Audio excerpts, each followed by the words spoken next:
So guys, I just realized I told you I would solve it doing the area model also. So let's do that real fast. We'll at least do the division part of it. I'm going to leave the long division up there for reference.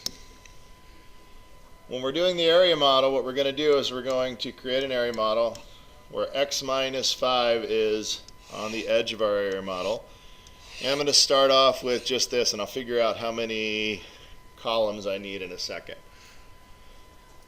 So, in the top left, I'm going to put the first term of the area model, the x cubed. That's going to go right there. And that's how I'm going to start. So I'm going to ask myself, x times what gives me x cubed? Well, x squared. And then I can fill in this bottom one, that's negative 5x squared.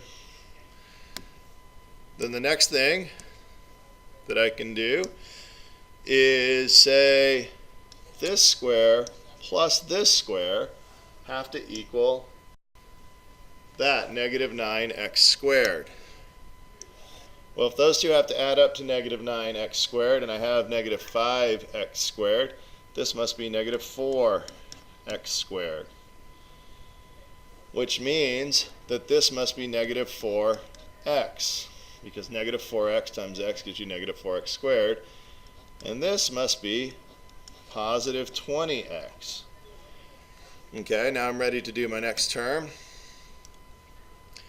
Positive 20x plus this square must equal 19x, which means that this other green square must be minus x, because 20x minus x would give us 19x. That makes this negative 1. Negative 1 times x is negative x. Negative 1 times negative 5 is positive 5. Now, if I did have a remainder, what I would do is look for this term plus this term to add up to that term, the 5. But it already equals 5. So that's going to be 0. This is where my remainder would be if there was one. But in our case, the remainder is 0. So that square is 0.